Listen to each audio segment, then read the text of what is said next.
Most people don't fail in some dramatic collapse. There's no explosion, no single moment where everything breaks. What actually happens is quieter than that. They fall behind slowly, almost politely, and by the time they notice, the distance between where they are and where they should be feels overwhelming.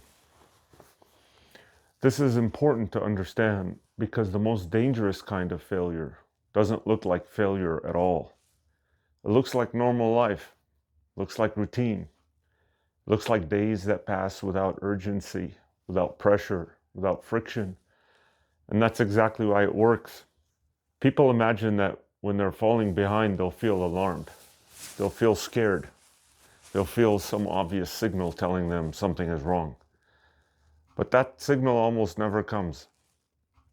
What comes instead is comfort, familiarity, explanations, small justifications that feel reasonable in the moment and then devastating in hindsight. The truth is, most people don't make a decision to give up on their future. They just keep postponing it. They tell themselves they'll get serious later, when things slow down, when they feel more ready, when conditions are better.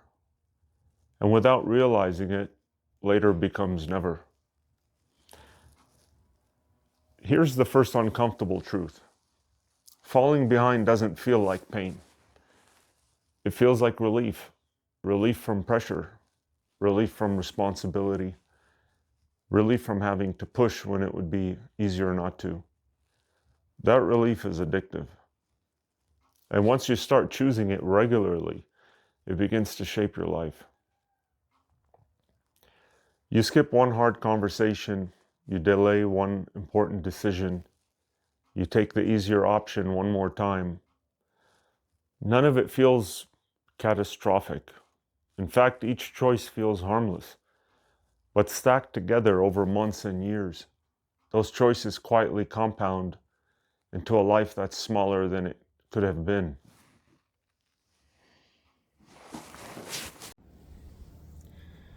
I know this because I lived it. After my company collapsed and everything I had built disappeared, I told myself I needed time. Time to heal, to recover, to figure out who I was again. And I did real inner work. I got stronger mentally, emotionally, physically. But what I didn't realize was that while I was healing, I was also drifting. I wasn't applying pressure. I wasn't building leverage. And one quiet year turned into another.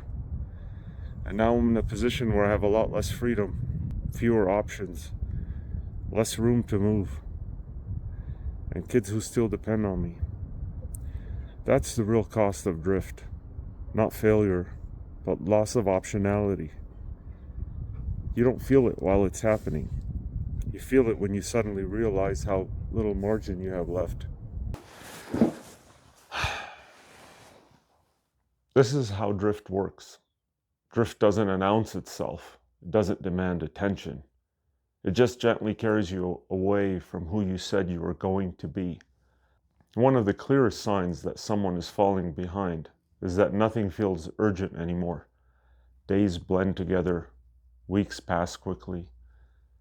Time feels fast, but progress feels slow.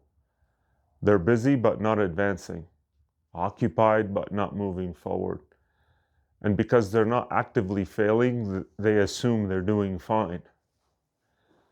But standing still in a competitive, indifferent world is not neutral.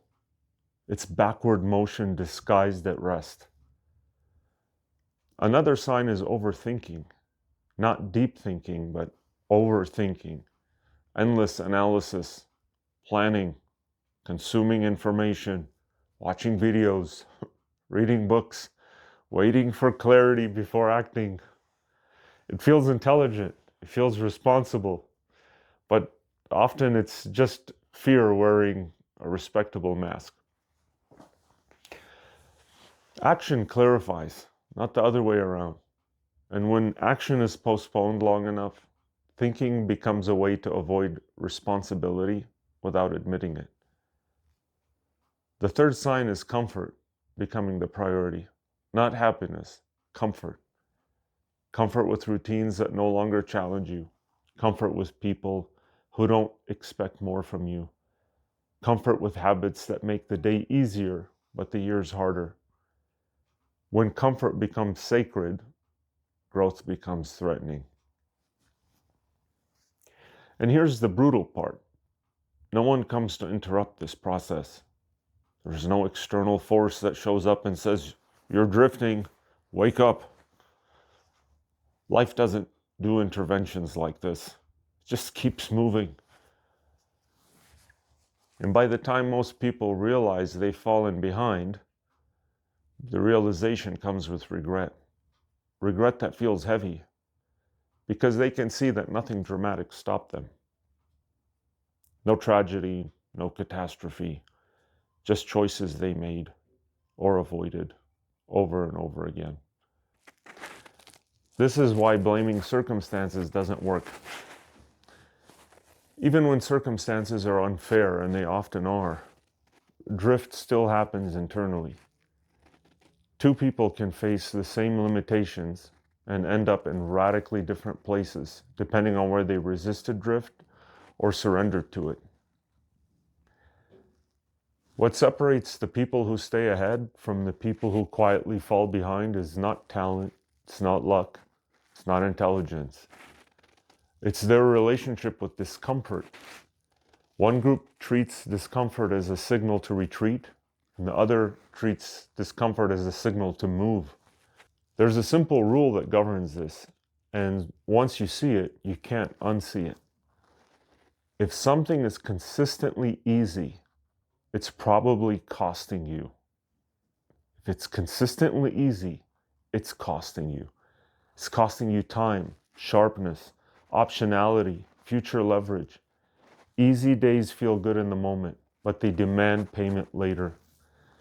And hard days are the opposite. They feel expensive now, but they compound in your favor. Most people reverse this equation. They choose the cheapest days now and accept the most expensive consequences later. And then they wonder how they got there. The danger isn't that you're doing badly. The danger is that you're doing well enough to stop pushing, well enough to delay, well enough to tell yourself, you'll get serious when it matters. But it already matters. If you want a practical way to interrupt drift, it's this. Every day, deliberately choose one thing that creates resistance, one action you don't feel like taking, one conversation you would rather postpone, one task you've been negotiating with yourself about. Not everything, just one thing. Because momentum doesn't come from dramatic reinvention.